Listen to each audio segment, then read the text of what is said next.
deuxième partie de cette interview donc avec l'associé de Julien, Benoît. Bienvenue Benoît. Merci à toi Alexandre. Est-ce que tu peux te présenter ? Alors, si je devais me présenter, je dirais que je suis un cadre dirigeant soigné.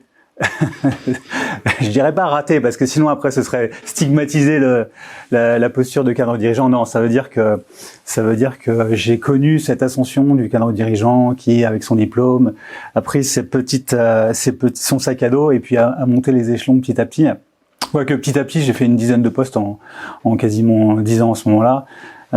Et qui est arrivé à un moment où, dans le cadre de transformation d'entreprise, t'es arrivé aux limites de ce que moi je pouvais vivre physiquement. Clairement, hein, c'est vraiment le physique qui a joué son rôle à ce moment-là où j'ai connu un burn-out en 2014. Et juste avant de rentrer là-dedans, t'as commencé ta carrière professionnelle en quelle année ?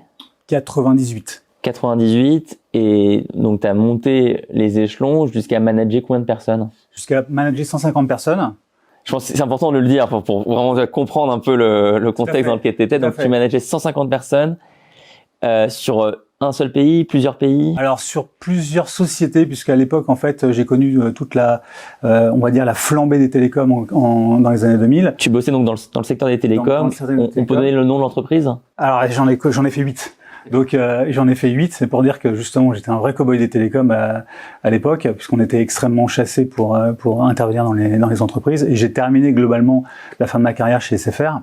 D'accord. Avec les différents rachats qu'il y a eu entre Numéricable et SFR, j'ai un peu voyagé entre les deux boîtes, et puis à ce moment-là il y a eu une agglomération d'entreprises suite à des rachats, et à ce moment-là, je me suis retrouvé avec un service qui était issu de toutes ces sociétés, donc avec beaucoup de fusions sur un périmètre bien précis de différents services avec différents. Et c'était quoi comme service ? Alors, il y avait de la transformation, et puis à un moment donné, je me suis attaché spécifiquement à l'administration des ventes. Et puis, surtout, le fait marquant, c'est qu'à un moment donné, en 2012, j'ai été chargé de mission du directeur général de SFR, au moment de la fusion avec SFR Entreprise et 9CGTEL. Et là, je vais vraiment travailler sur toutes les dimensions de la fusion, que ce soit managérial, service client, marketing, stratégie financière. Donc là, on a travaillé au niveau du comité de direction à faire une véritable agglomération de deux cultures complètement différentes. Ouais, pour que les gens qui nous regardent comprennent bien, c'est des projets d'une complexité incroyable, voilà, où tu fais des Lego avec des masses énormes, tu as 2 entreprises ou plus qui fusionnent, et tu te demandes comment on fait bosser tout ce petit monde-là ensemble. Et à ce moment-là, on venait voir Benoît et on lui disait « Tiens, c'est à toi, donc là, c'est vraiment de la direction de projet, de transformation, et on voit déjà apparaître des signaux de coaching à ce moment-là où il y a des choses autour de aider les cadres dirigeants du comité de direction à se positionner par rapport à la culture d'entreprise, à créer une même culture d'entreprise, à créer un même sens, à créer quelque chose qui permette de réunifier tout le monde autour d'un même projet. Donc là, il y a déjà quelque chose qui commence à tourner autour du... Et c'est souvent des contextes qui sont super durs humainement, super durs émotionnellement. Moi, je me rappellerai toujours de cette question qui avait été posée sur un forum au moment du rachat de WhatsApp par Facebook. Ouais. La question était, comment ils vivent les ingénieurs de Facebook le rachat de WhatsApp pour une somme incroyable, j'ai plus le montant en tête, mais je crois que c'était en milliards de dollars, sachant qu'il y avait 27 personnes à l'époque chez WhatsApp. Et t'as un des ingénieurs de Facebook en anonyme qui répond sur le forum et qui dit imaginez que vous êtes un membre d'un gros village et puis vous bossez sur un projet depuis très longtemps et vous avez jamais réussi à sortir ce projet de terre au sein du grand village, et puis un jour vous apprenez que il y a un tout petit village à côté, on vient de les ramener dans notre village à nous, et puis ils sont super bien traités, ils ont la meilleure case dans le grand village, on les accueille avec des fleurs, avec des cocotiers. Vous vous sentez un peu mal, quoi. Vous étiez là dans le grand village depuis des années et vous avez l'impression qu'en fait on vous a jamais écouté et que les nouveaux venus c'est des stars. Donc toi t'as vécu ce truc dont on parle jamais à l'extérieur. Moi j'ai connu un peu ce monde-là via les entreprises que j'ai accompagnées. C'est d'une complexité, encore une fois, humaine qui est incroyable, ce que tu as vécu. Et c'était ça a été ta carrière pendant 10 ans. Voilà, ça a été, sachant que j'ai eu toute une première carrière d'ingénieur vraiment télécom, vraiment dans la partie technique, et toute une deuxième partie de ma carrière pendant 8 ans à peu près, vraiment sur la transformation d'entreprise et tout l'aspect, on va dire, optimisation de l'entreprise et génération d'une culture qui ait du sens pour les collaborateurs, quoi. Et tu dis à la fin, ton corps lâche, t'en peux plus. C'est quoi les signaux avant-coureurs? Les signaux, c'est comme beaucoup de burn-out, c'est une énergie qui commence à chuter violemment. C'est en fait une difficulté à se lever le matin, quoi. C'est vraiment quelque chose où physiquement le corps commence à souffrir. Mais comme on est dans une culture de l'effort et le travail égale effort égale dur, et il faut souffrir pour réussir, vraiment des injonctions très fortes autour de ça. Et en plus, j'ai pas le diplôme à ce moment-là pour atteindre certains niveaux de poste, et je côtoie effectivement des gens qui ont des, entre guillemets, des niveaux d'études entre guillemets plus élevés que les miennes d'un point de vue type d'école. Et là, je sens effectivement des plafonds de verre, je me cogne la tête une fois, 2 fois, 3 fois, et en fait, à force de me taper la tête contre le plafond de verre, c'est mon corps qui lâche et qui me dit c'est fini. Et je me retrouve effectivement à l'infirmerie avec mon patron qui me dit bah écoute, c'est bien, au moins tu connais tes limites, quoi. donc c'était intéressant comme truc à vivre. Donc du coup voilà, j'ai eu une vraie période de rejet complètement du coup du monde corporate à ce moment-là qui m'a sincèrement dégoûté, quoi. T'es passé en arrêt maladie de manière indéterminée jusqu'à ce que je revienne en fait chez le concurrent, donc chez Numéricable à ce moment-là, en tant que directeur de la transformation chez Numéricable sur la partie entreprise, qui va racheter après SFR, d'où là j'étais tombé, quoi. Bon bref, je vais avoir ma petite revanche personnelle, qui fait que donc voilà, après ça c'est de toute façon à un moment donné j'ai senti à nouveau les signaux revenir en fait du burn-out, et là je me suis dit ok, pas 2 fois, et sur un plan de départ volontaire, je vais écrire globalement la cible de ma direction, et je vais proposer de supprimer mon poste, et je vais partir comme ça sur un plan où je vais clairement on va dire moto virer en fermant la porte à clé et en jetant la clé dans l'eau de la Seine, en disant ok, c'est fini, passe à autre chose. Et à ce moment-là, ce qui me drive vraiment, c'est dans mon job d'amener mes managers à devenir des managers coach. D'ailleurs, à ce moment-là, j'ai un programme qui s'appelle justement Manager Coach. Je vais essayer d'ailleurs le vendre à la direction générale, machin. Chez SFR, ça passe pas. Pourtant, j'avais entre guillemets des passe-droits pour aller directement à la direction générale, mais ça passe pas. Culturellement, c'est encore compliqué de créer. Même si aujourd'hui ça va mieux entre guillemets, mais en tout cas, il y a 4-5 ans, c'était encore compliqué. Et je me dis, bah, manager coach, donc aider mes managers à devenir des coachs, ça prenait que 20% de mon temps, et c'est pas possible. Aujourd'hui, je défends que si dans ton job, à 80%, 70%, tu fais trop de tâches qui te prennent de l'énergie, forget, quoi. Donc à ce moment-là, je me dis, okay, le seul truc qui m'intéresse, c'est de remettre le curseur de coaching à un level qui soit nourrissant. Précise-nous la différence entre manager et coacher. Bah, en fait, souvent, alors après, on est en train de tout doucement de rapprocher les deux, hein, donc, mais on va dire qu'avant, dans ce que moi je constate, c'est que manager, on est dans le pilotage d'objectifs et on est dans l'injonction des objectifs avec une motivation extrinsèque donnée aux collaborateurs par l'atteinte d'objectifs, par des directives descendantes et par ce que je vais appeler de manière un peu vulgaire, mais au moins ça va parler à tout le monde, la notion de petit chef, quoi. Et donc il y a vraiment cette notion de management et de sortir de ça et de se dire ok, maintenant comment je travaille en coaching vis-à-vis de mes collaborateurs. Alors évidemment, j'ai des objectifs qui sont externes à l'équipe et qui sont entre guillemets descendants depuis la direction générale. Mais il y a quand même moyen de mettre du sens dans ce que fait l'équipe, de trouver de la motivation intrinsèque chez les collaborateurs et de tirer vers le haut en fait les collaborateurs finalement sans marcher dessus, mais plutôt en les tirant pour qu'à un moment donné, il y ait suffisamment de force motrice pour que moi je puisse aller faire autre chose et que je puisse me faire remplacer. Donc c'est de trouver des relais qui vont être plus forts que moi pour à un moment donné, effectivement, passer le relais et lâcher finalement quelque chose sur lequel, oui, je peux avoir du pouvoir, mais finalement, il y a quelque chose de mieux qui m'attend, quoi. Et comment tu as découvert ça, toi, dans ton parcours de manager? À quel moment tu t'es ouvert au coaching? Alors, le coaching, c'est vraiment une inspiration, hein. Vraiment, comme Julien, je vais aller voir une conférence de David Laroche et je vais vraiment avoir une inspiration, quoi. Je me dis, ah, putain, mais c'est ça, en fait. Enfin, c'est ce que je fais, c'est ce que je veux faire, quoi. Donc, et c'est vraiment de l'ordre de l'inspiration. On parle beaucoup pour nos clients d'aller chercher de l'inspiration. Et là, c'est vraiment ce qui se passe à l'intérieur de moi, quoi. Je me rappelle précisément de la sensation physique. C'est pas intellectuel, quoi. Et ça, c'est avant ton burn-out que tu commences à découvrir. C'est après. D'accord. Après, c'est avant le deuxième éventuel que j'évite. Donc, et là, effectivement, c'est-à-dire que tu fais ton burn-out et ensuite tu te dis, si je reviens dans ce contexte professionnel-là, je veux conduire mon métier différemment. Je veux créer un cadre de discussion avec les personnes autour de moi qui est pas les objectifs, petit chef. Ouais. Moi, je suis le chef de quelqu'un, j'ai quelqu'un au-dessus de moi qui est le chef. Non, je veux m'ouvrir à une approche différente. Ouais. Une vision plus grande de ce que c'est que d'accompagner des gens, en fait.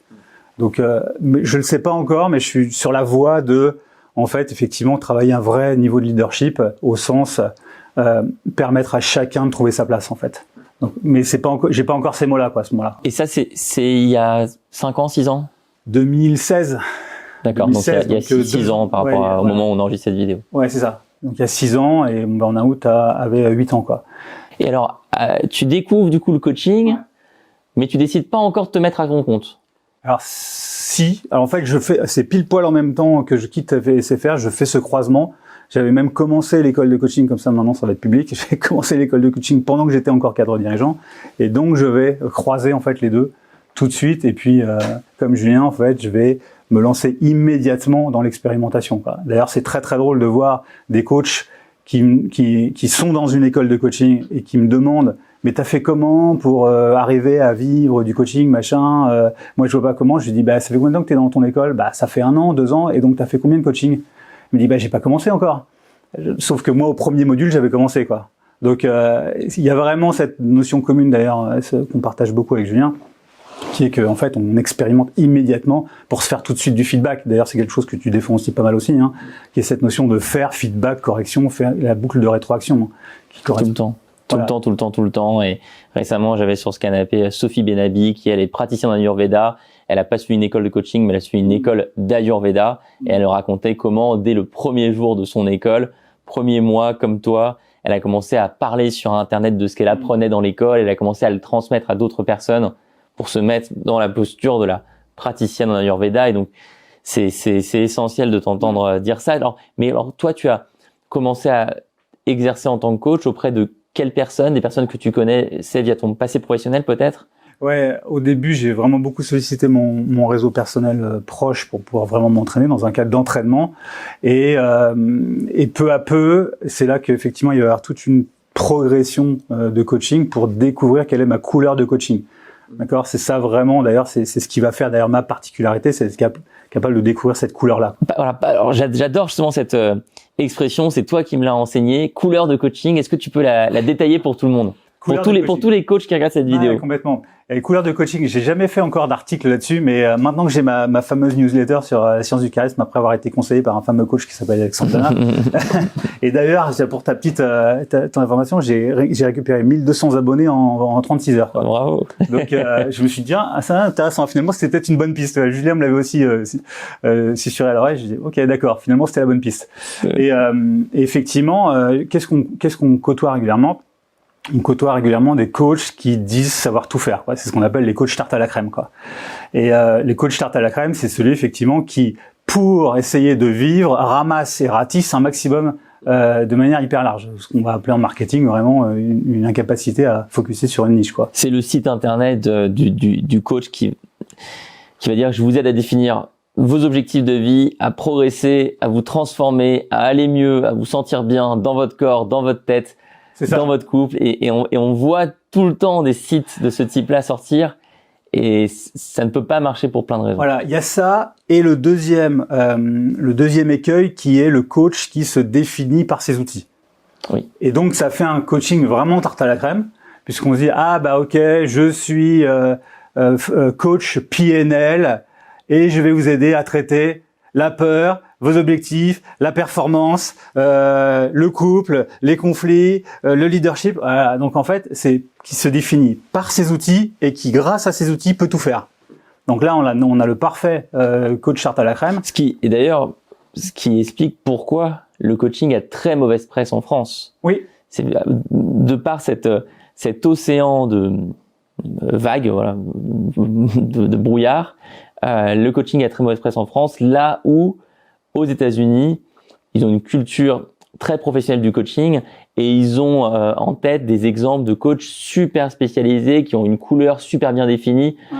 Je pense notamment au super documentaire qu'il y a sur Beyoncé, sur comment elle s'est remise en forme suite à son accouchement. Elle a accouché de 2 jumeaux, si je dis pas de bêtises, et elle avait Coachella, le festival, quelques semaines après, je crois 9 semaines après. Et donc il y a un documentaire sur son chemin du combattant pour arriver sur scène avec 120 danseurs à gérer, et on voit comment elle travaille avec un coach spécialisé sur son alimentation, un coach spécialisé sur son corps et ses ressentis lorsqu'elle est en train de danser, et puis encore un autre coach sur un autre sujet. Et vraiment, on voit ce niveau-là de super spécialisation, de couleurs très affirmées. Donc, c'est à quel moment on sait qu'on a trouvé sa couleur, selon toi? On sait qu'on a trouvé sa couleur déjà quand on se définit plus par rapport à ces outils, justement, qu'on se définit par rapport plutôt à ce que j'apporte. En fait, c'est qu'est-ce que je suis venu faire en tant qu'impact, en tant qu'utilité, entre guillemets, au moment où je décide de me lancer. Quelle est mon utilité générale dans la vie et quel est mon impact dans la vie. Et donc, on commence à avoir cette couleur de coaching déjà quand on est plus centré sur son impact et son utilité, quoi. Et après, la couleur de coaching, c'est cette capacité justement à être hyper spécifique sur ce qu'on apporte. Et en général, on le sait quand on comprend en fait qu'on a été son propre client. On comprend en fait qu'on a sa couleur de coaching quand on aurait rêvé à un moment donné de s'accompagner quand on en avait besoin, au moment où on a switché globalement de vie, quoi. Au moment où on avait des problèmes, et donc là, on sait que on va commencer à ce que j'appelle incarner en fait la promesse du coach, quoi. Donc c'est là en fait qu'on commence à toucher en fait à sa couleur de coaching. C'est quelque chose de juste qui correspond à, et c'est ce que je cite beaucoup Gandhi là-dessus, c'est incarner le changement que vous voulez voir pour le monde. Ça veut dire que ma vie démontre que je t'accompagne sur ce que tu veux, quoi. Ce que je connais, je t'accompagne sur ce que je connais, ce que j'ai traversé. Voilà. Donc c'est d'ailleurs c'est toute la philosophie du storytelling sur le héros, sur tout le marketing finalement. Le marketing est représentatif de comment on incarne sa couleur de coaching, quoi.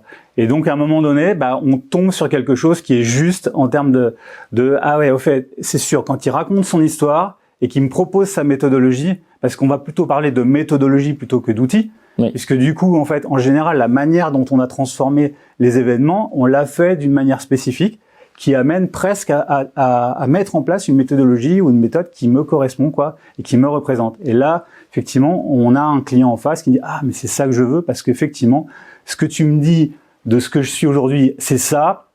J'ai essayé ça, ça n'a pas marché. Ce que tu me proposes, c'est des outils que tu incarnes et donc j'ai envie de te suivre, quoi. » Et c'est ça, en fait, c'est là que tu sais que ta couleur de coaching, elle est plus juste, quoi. C'est top, là, ce que tu viens de nous partager, parce qu'on voit vraiment, toi, tout le chemin que tu as fait. C'est ça. Ta progression en tant que coach et en fait, la construction de ce qui fait ta méthodologie à toi aujourd'hui. Parle-nous de la rencontre, du coup, avec Julien, parce qu'il nous l'a raconté aussi quand il était à ta place dans le canapé.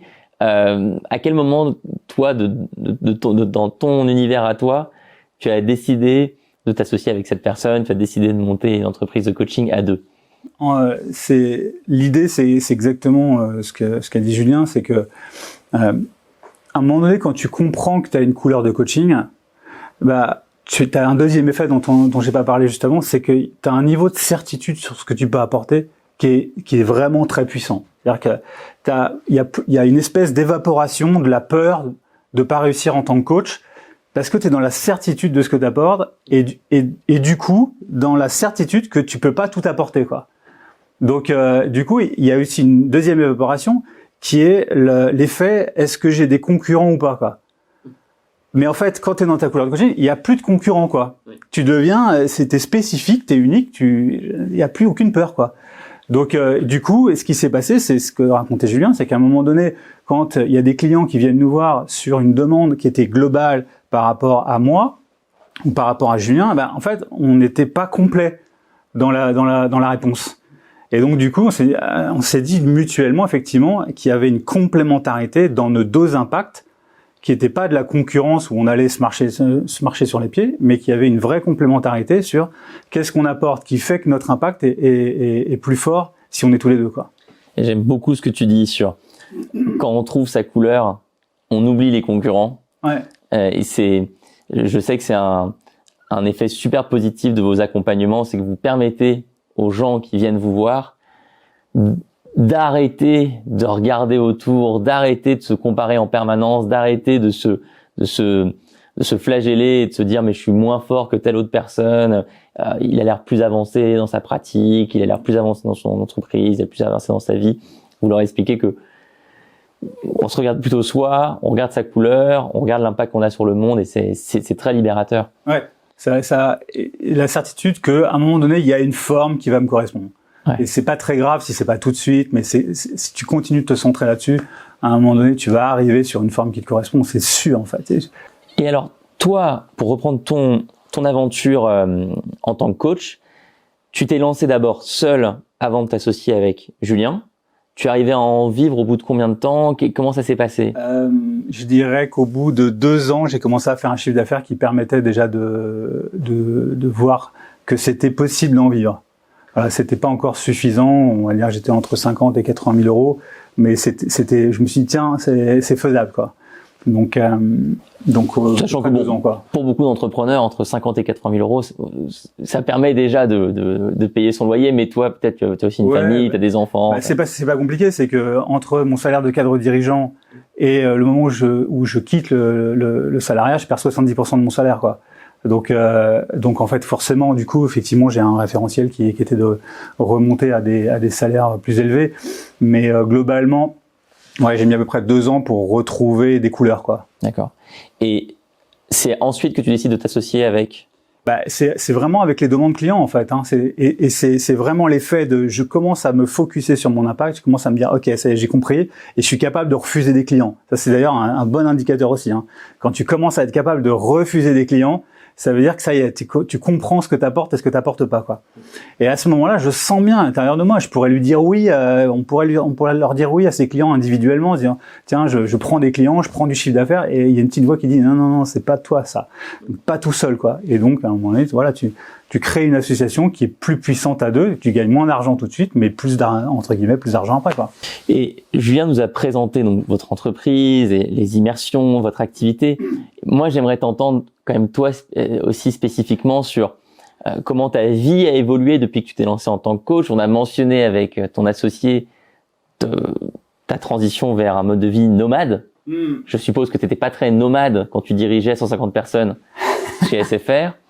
Est-ce que tu peux nous en dire un peu plus? Yes, c'est vraiment il y a quelque chose qui est pareil de l'ordre de l'inspiration qui était en train de se tramer tout doucement. J'ai une histoire qui fait que je passe beaucoup de temps en montagne, beaucoup de temps dans la nature depuis que je suis tout petit. Donc il y a une inspiration de la nature qui est très très forte, mais qui va se renforcer à travers le coaching, parce que dans le coaching, je vais découvrir que la connexion à la nature. Tu parlais tout à l'heure, Julien, d'aller te balader pour démarrer un coaching. Ben en fait, il y a un vrai sens à se connecter à la nature pour avoir un changement d'énergie. D'accord, hein, c'est ce qu'on dit. Einstein disait ça. On peut pas obtenir des réponses à un problème si on reste dans le même niveau d'énergie que celui que l'énergie qui a été engendrée par le problème, quoi. Et donc du coup, c'est très très important ce que tu viens de dire. Voilà. Et donc, si par exemple vous avez une engueulade de couple, vous êtes dans la chambre, vous passez toute la soirée dans le même appartement. C'est peut-être pas le moment d'avoir la conversation. Faut peut-être proposer d'aller faire un tour, se balader. C'est ça. La dernière fois qu'on s'est on a commencé à être un peu en tension avec ma compagne. On était dans le van, et on s'est dit ok, stop, on va marcher. Et là, on a pu commencer à rechanger d'énergie et à obtenir. Et c'est pareil en coaching. En fait, la nature permet un vrai changement d'énergie et comme tu en parlais tout à l'heure, une vraie reconnexion au corps. On y attache beaucoup d'importance et ça permet effectivement d'avoir une circulation en fait entre qu'est-ce que je ressens à l'intérieur de moi et qu'est-ce que je veux en fait pour moi, voilà, ce qui sont deux notions vraiment différentes, quoi. Donc la nature est vraiment quelque chose d'important pour moi et à un moment donné effectivement je vais commander un van et je vais rencontrer Marie, ma compagne, qui à ce moment-là les mêmes inspirations. Et là, de but en blanc, on s'est donné une semaine pour tout changer. Et en une semaine, on a tout changé dans nos vies, quoi. Donc, et on est parti en itinérance en moins de 2 mois après avoir tout changé dans nos vies en une semaine, quoi. Donc, tu as acheté un van et maintenant tu vis dedans. Voilà, plus d'appartement, plus de loyer, plus d'électricité, plus de box. J'adore les opérateurs qui m'appellent. Bonjour, est-ce que vous voulez la fibre pour... Alors, si tu peux la traîner derrière mon van, sans problème. Donc, donc, l'idée, c'est effectivement d'assumer, en fait, une vie d'impermanence. Pourquoi? C'est d'incarner effectivement ce que ça veut dire que de ne pas avoir à prévoir le lendemain. Puisqu'en fait, la problématique, c'est que le cerveau, et ça pour moi c'est quelque chose d'essentiel de comprendre ce qui se passe dans le cerveau, lui, est une mécanique à prédire. Et c'est ce qui fait que d'ailleurs on a du mal à changer, c'est ce qui fait qu'on est dans la routine, c'est ce qui fait que c'est difficile de s'extraire en fait de quelque chose dont on veut partir. Et en fait, le van est l'incarnation pure de, en fait, demain on a décidé d'aller là, mais en fait on ira peut-être là, où ça dépend de ce qu'on veut. Et en fait, c'est plus le cerveau réagit en fonction de son environnement, c'est le cerveau réagit en fonction de qu'est-ce que je veux moi. Et donc c'est d'incarner le changement en permanence, quoi. Et ça c'est top parce que ça remodèle complètement pour avoir été nomade pendant 2 ans, je résonne très fort avec ce que tu dis. Il y a quelque chose d'exceptionnel quand tu ne sais jamais où tu seras dans 2 semaines. C'est ça. Et quand tu vis ça pendant 2 ans, tu t'y habitues très fort. Ouais. Et du coup, tu vois ta capacité à, entre guillemets, changer les choses de manière beaucoup plus rapide, parce que tu sais en général, du coup, tu sors d'une illusion que tu perds quelque chose, tu gagnes la réalité que, en fait, oui, tu perds quelque chose, mais tu gagnes autre chose, quoi. Et ça t'empêche pas d'exercer ton activité d'entrepreneur, ton activité de coach avec Julien, tu t'organises. Exactement. Tu t'organises très bien par rapport à ça. Exactement. Et puis comme on a une inspiration commune qui est celle de créer des immersions, bah en fait, moi le modèle du van me permet et nous permet avec Marie de bouger en fait d'une immersion à l'autre et du coup de rejoindre effectivement le connect the dots en fait sur le lieu où ça se passe, quoi. Donc c'est venu se compléter de manière assez magique. Génial. Même question qu'à ton associé pour finir. C'est quoi ta vision des prochaines années, tes envies pour les prochaines années? Et c'est marrant parce que tu vois, j'aurais été plus chiffres, plus tu vois, à donner une vision matérielle en fait de la vie il y a quelques années, tu vois. Et aujourd'hui, j'ai plutôt tendance à dire, mais en fait, j'ai assez confiance dans ce qui va se passer parce que en fait, je fais le travail de tout le temps me poser la question de ce qui est important pour moi. Et donc, l'avenir pour moi, c'est juste j'ai une hyper confiance dans ce qui va se passer.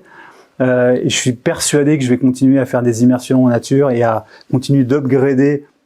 On va continuer d'upgrader le programme parce que c'est notre ambition aussi, c'est de le compléter avec des impacts de connectés qui peuvent venir upgrader le programme parce qu'on sait très bien qu'à un moment donné tous les deux, si on est congruent avec ce qu'on pense, il y a des impacts qui sont plus puissants que nous sur des parties du programme. Oui, vous êtes, on l'a pas peut-être dit assez à la fois avec toi et avec Julien, mais vous faites des coachings dans la nature, mais vous faites surtout beaucoup des coachings collectifs. Donc vous êtes à la fois coach, mais aussi créateur de communauté.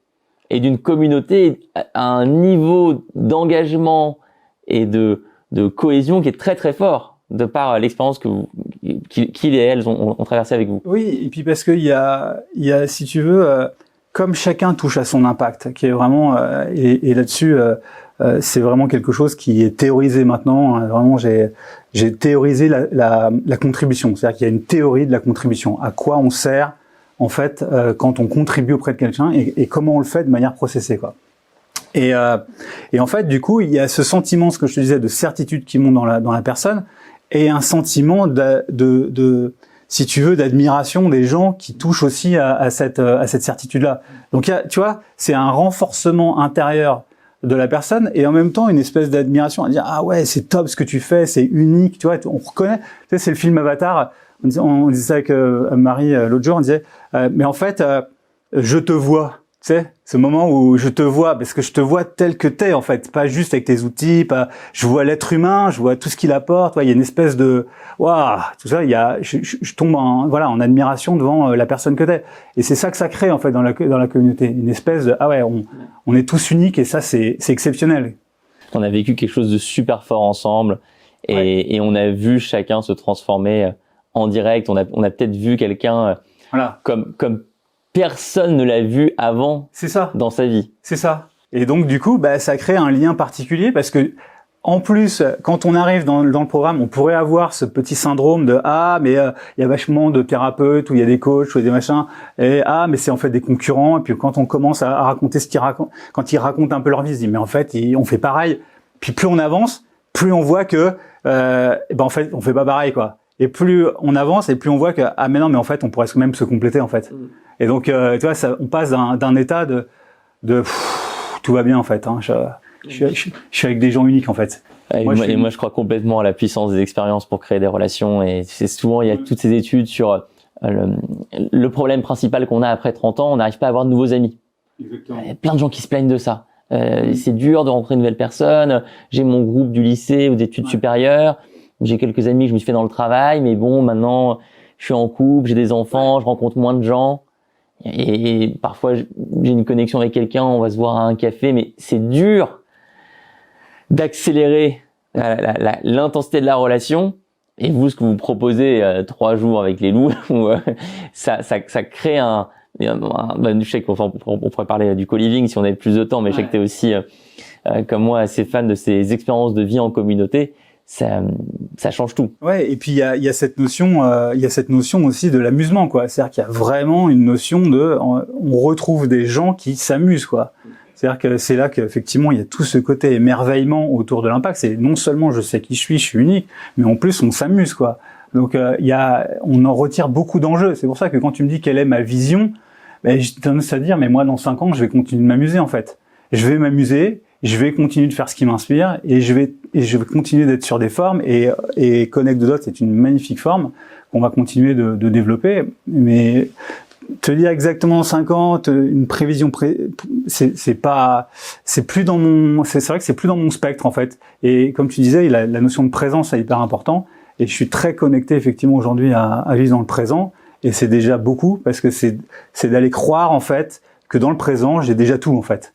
Tu vois, parce que c'est bien de parler d'ambition, de vision, mais je sais plus qui disait ça, quel philosophe disait ça, mais le bonheur, c'est de désirer ce qu'on a déjà. Et donc, en fait, quand tu me dis quelle est mon ambition, j'ai envie de te dire, de continuer à désirer ce que j'ai déjà, quoi. Ouais, c'est une très belle conclusion. Merci beaucoup, Benoît. Avec plaisir. Merci à toi. Merci à toutes et à tous pour votre attention durant cette interview spéciale, cette interview double. On mettra évidemment tous les liens pour découvrir en profondeur l'activité de Julien et Benoît en description de la vidéo YouTube. On mettra le lien du site internet, on mettra le lien de la nouvelle newsletter de Benoît.